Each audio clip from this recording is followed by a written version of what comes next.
Hello, dear friends. We'll continue our previous lecture of apiculture, lecture number 13, because in previous lecture we have seen some equipments or the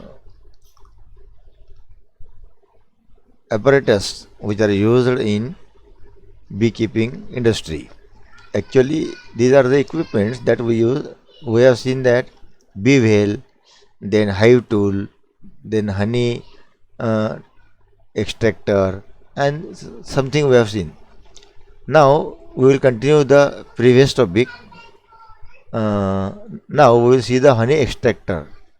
Last time also I have shown this drum to you. This is the honey extractor. We will continue now.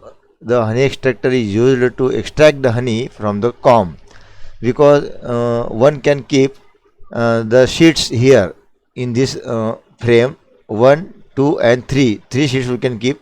In some drums, the drums are larger, and we can keep more than three or four frames and use to extract the honey from the combs. So in modern keeping, this is most important equipment, as the combs remain intact after extracting of honey, and these combs are again used. It is made up of the metal or tin material. With this honey, honey is separated in its purest form and is free from any extraneous matter. So pure honey can be filtered, honey can be collected.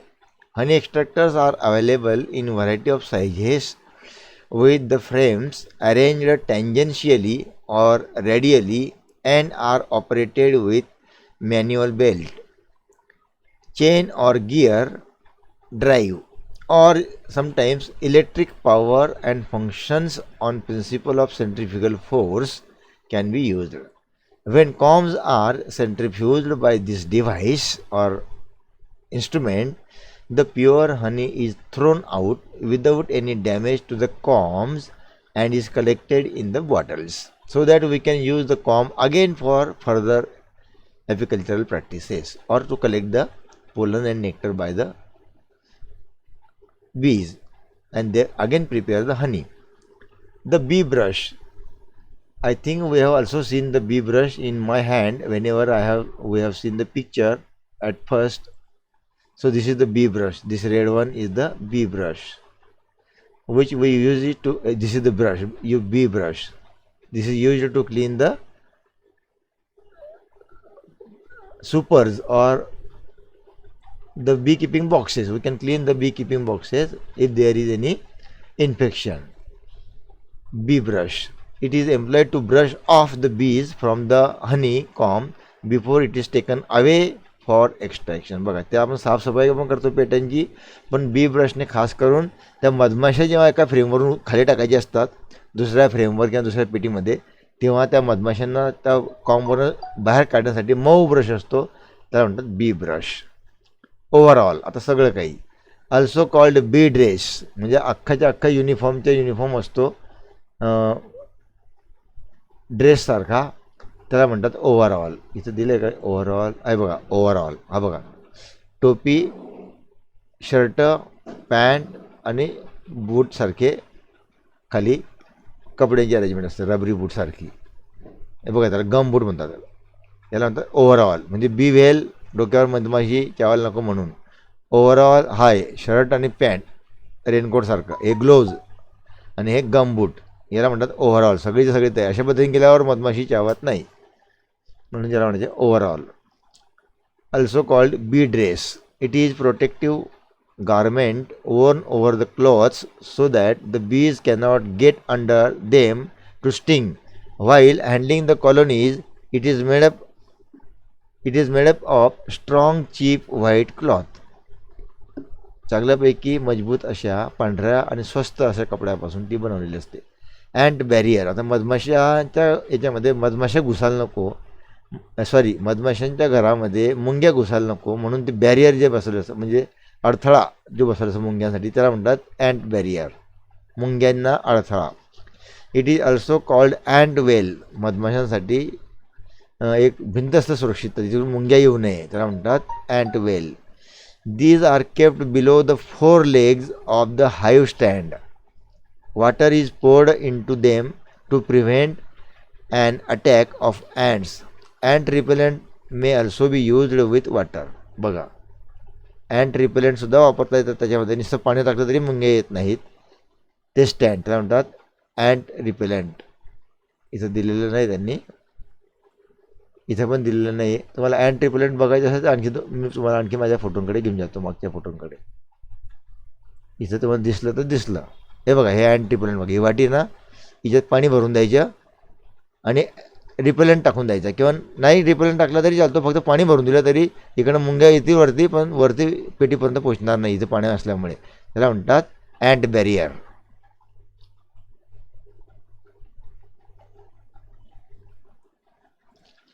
झालं ॲन्ट barrier. आता या वस्तू आपण एकदा आणखी बघून घेऊया. Queen Kaij, हे कॉम फाउंडेशन शीट, मधमाशांना घरटं बनवायला सोपं जातं. क्वीन एक्सक्लुडर, राणी कुठेही जाऊ नये म्हणून राणीला बंदिस्त करण्याचं. क्वीन सेल प्रोटेक्टर, क्वीनला जर का दुसऱ्या पोळ्यावरून आणलं असेल तर ती तिथं राहत नाही, पळून जाते, म्हणून ती तिथं राहण्यासाठी या घरट्यात तिला काही दिवस ठेवायचे, कारण तिचा वास इथं असतो. जोपर्यंत ती दुसऱ्या घरट्यात ॲक्लिमटाईज होत नाही, म्हणजे ॲडॅप्ट होत नाही किंवा राहण्यासाठी प्रवृत्त होत नाही, तोपर्यंत हे वापरायचं. आणि द फिडर, मधमाशींना खाण्यासाठी याच्यात मधमाशीचं अन्न किंवा साखरेचे पाणी किंवा पिठाची पावडर अशी काही गोष्टी ठेवल्या असतात, त्या मधमाशा खातात. पुढच्या चित्रामध्ये दिल्या बघा, अनकॅपिंग नाईफ. हा हँडल आहे आणि हा शार्प दोघकडे दुधारी तलवारसारखा चाकू आहे. तो मधमाशीच्या पोळ्यांच्या वरच्या सील केलेला भाग काढण्यासाठी वापरतात, म्हणून काय म्हणतात अनकॅपिंग नाईफ. हे आणि एक्स्ट्राक्टर तुम्ही बघितलं आहे. आणि हा बी ब्रश, आमच्या हातात तुम्ही बघितला लाल कलरच्या बी ब्रश, मधमाशांना काढायसाठी. त्या मधमाशा निघत नाही पटकन, तर त्यांना ब्रशनं ढकलायचं. आता methods of extraction of honey. आता मधमाशीच्या पोळ्यांमधून मध काढण्यासाठी पद्धती. आता आपण एक पद्धत बघितली की ड्रममध्ये ते फ्रेम ठेवायची आणि काढायचं. तर आपण दोन पद्धती बघणार आहोत, एक इंडिजिनस मेथड आणि एक मॉडर्न मेथड. दोन प्रकार, जुनी पद्धत आणि नवी पद्धत. आता मेथड्स ऑफ एक्स्ट्रॅक्शन ऑफ हनीमध्ये आपण इंडिजिनस मेथड बघू. Honey is the sweet product of honey बीज. Honey can be processed into comb honey, chunked honey, cream honey, pressed honey and strained honey. इतक्या प्रकारचे मध बाजारामध्ये मिळतात. मग पहिलं floating method. Floating is the simplest but takes the longest, which is especially disadvantageous in the rainy season. Honey is hygroscopic and will absorb water from the air in times of high humidity unless you work with closed containers. बंदिस्त भांड्यात वापरणार तर ठीक, नाही तर मग हिवाळ्यामध्ये ती ह्युमिडिटी किंवा पाणी शोषून घेते आणि मग मध पातळ होऊ शकते. This method requires a clean air-tight container, a clean cloth or special honey sieve नळ्या tube and an uncapping fork or knife. या मेथडसाठी इतक्या वस्तूंची गरज पडते. स्वच्छ भांडं ज्याच्यामध्ये मध काढायचे, स्वच्छ कपडं ज्याच्यात तुम्हाला गाळायचे आहे, आणि त्या मधाला नळीद्वारा किंवा ट्यूबद्वारा किंवा छोटंसं भांड्याद्वारा काढायचे आहे. आणि अनकॅपिंग नाईफ, चाकू किंवा फोर्क पाहिजे या मधमाशीचं पोळं स्वच्छ करण्यासाठी. पुढचा पार्ट आहे अनकॅपिंग फोर्क ऑर नाईफ. हे बघा, याला अनकॅपिंग फोर्क म्हणतात. हा असा असतो जाळीसारखा वाकडा तिकडा, आणि या सुयांसारखं असतं, सुयासारखं. या पद्धतीने काढतात बघा, असं खरचटून काढतात ते इथून, किंवा हे बघा, हा बघा इथून खरचट येतं बघा, अनकॅपिंग knife.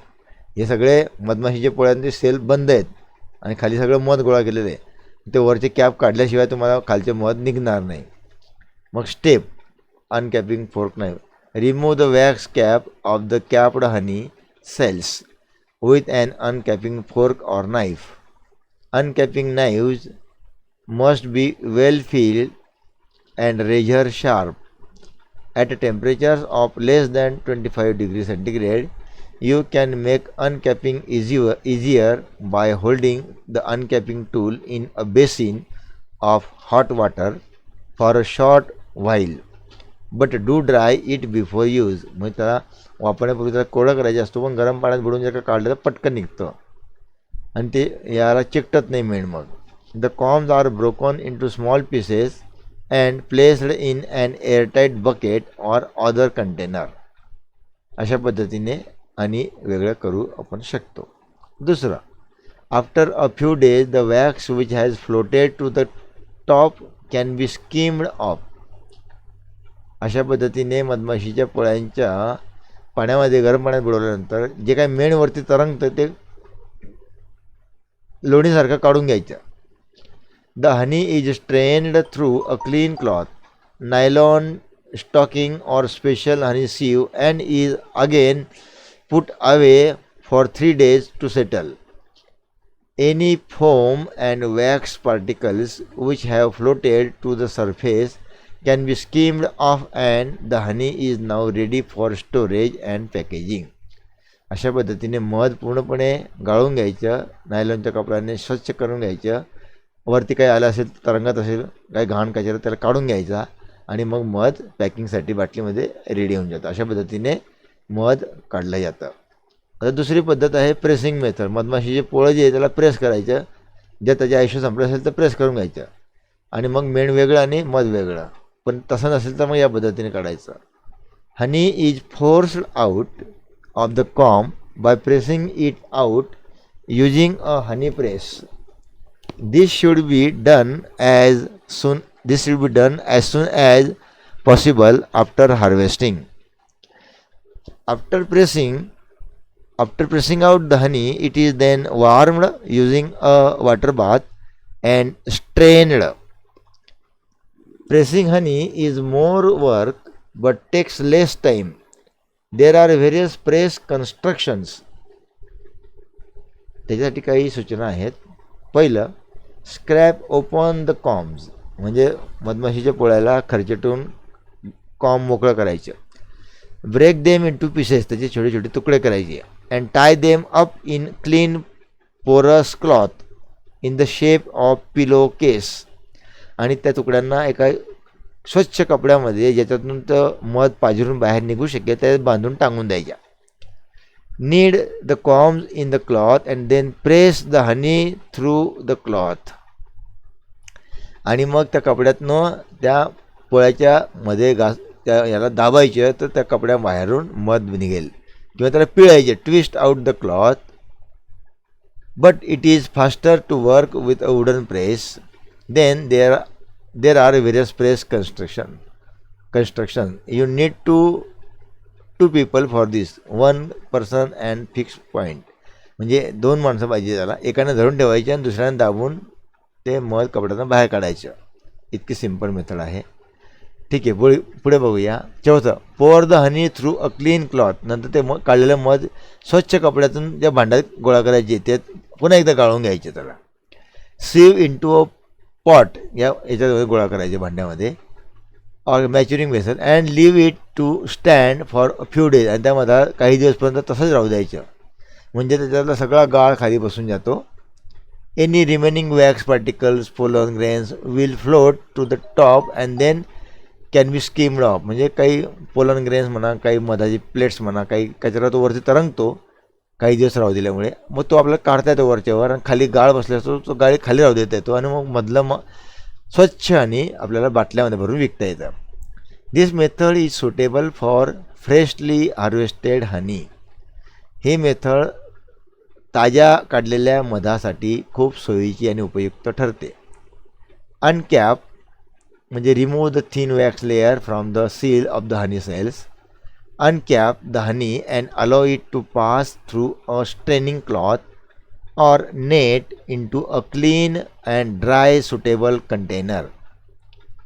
Folded the straining net किंवा नायलॉनची जाळी पण चालते once to form 2 layers and tie over them out of the container. आणि त्या जाळीच्या किंवा कपड्याच्या 2 थरांमधून त्याला जोरात दाबायचे. Use a wide mouth container to collect the strained honey.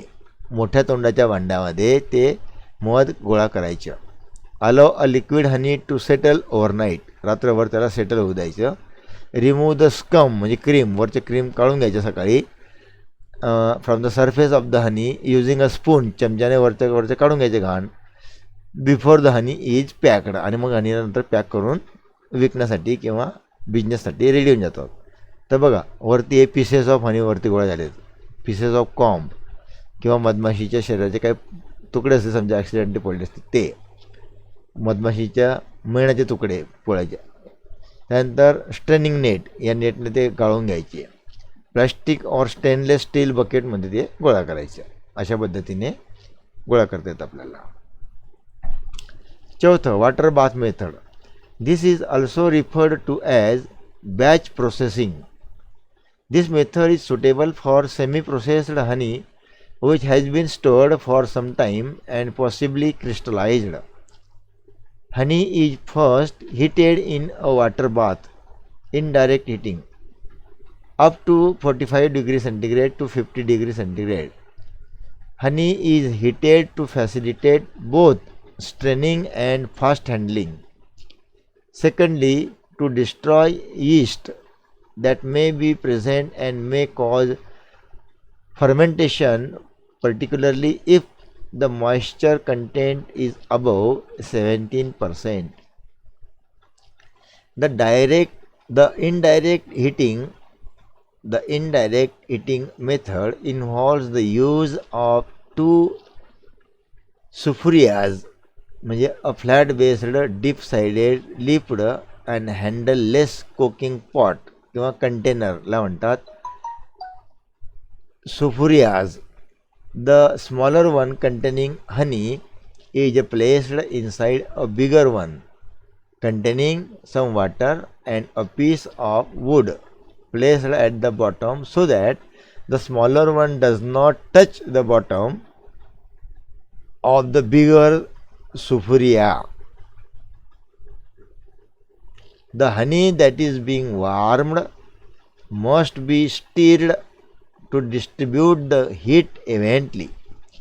A straining cloth is then folded twice, forms 4 layers, and firmly tied onto a clean, dry, suitable container, as in the case of simple straining method above.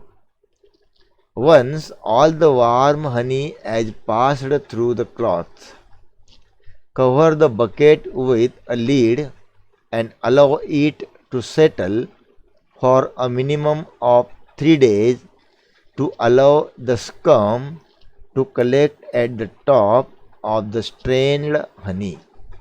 म्हणजे मधमाशीच्या पोळ्यातनं मध काढल्यानंतर water bath मेथडने सुद्धा त्याला आपल्याला collect करता येतं. म्हणजे 45 ते 50 डिग्री गरम पाण्याच्या कंटेनरमध्ये त्याला ठेवायचं, आणि ते मध जे फिल्टर करून तुम्ही काढणार ते फिल्टर केलेलं मध दुसऱ्या ज्या भांड्यात गोळा करणार ते भांड्यात दुसऱ्या भांड्यात ठेवून त्यात गरम पाणी ठेवायचे. त्याच्या अवतीभोवती गरम पाणी असेल तर त्या भांड्यातलं मध अगदी युनिफॉर्म आणि स्ट्रेटली आणि चांगल्या पद्धतीने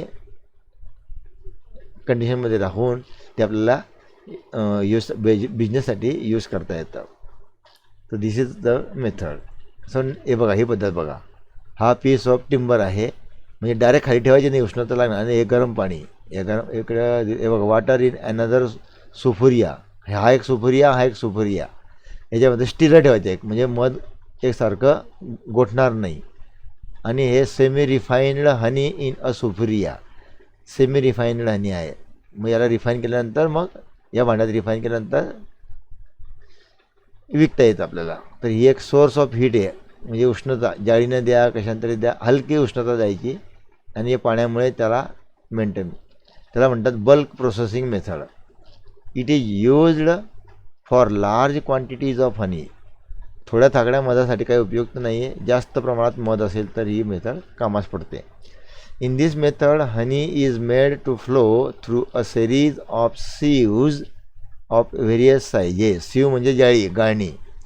the sieves are arranged in a concentric form, the finest mesh being on the outside and the coarser on the inside.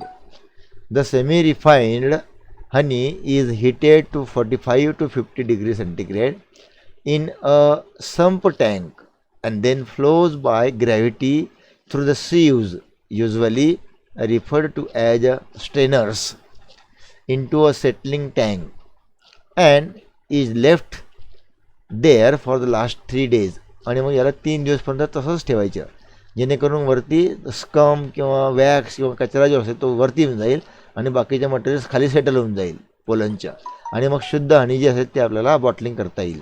The scum collects on top of the strain honey and it is then removed and the honey is packed. आणि मग हे सगळे झाल्यानंतर मधाला तुम्ही pack करून विकू शकतात.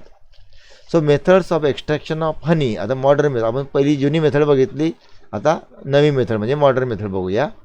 अ honey extractor is simple device used to mechanically extract honey from honeycombs using centrifugal force. आपण जो ड्रम बघितला मागे स्टीलच्या, त्या ड्रममध्ये जर का हे ठेवलं तर सेंट्रिफ्युगल फोर्सने पेशींना किंवा सेल्सना डिस्टर्ब न करता सुद्धा सेंट्रिफ्युगल फोर्सने मध काढता येतं, तर त्याला म्हणतात हनी एक्स्ट्रॅक्टर. दुसरं आहे असं की त्याला स्क्वीज करून पण काढतात. बघूया आपण.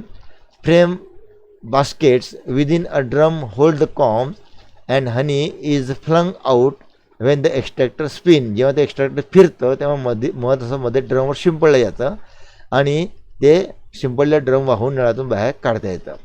अशा पद्धतीने मध कलेक्ट करता येतं. ही झाली दुसरी मेथड. ही आपण डिटेल्समध्ये नेक्स्ट पिरियडला बघूया. Till then see you. So we will concise our lecture today and waiting for the next. Okay, see you to the next.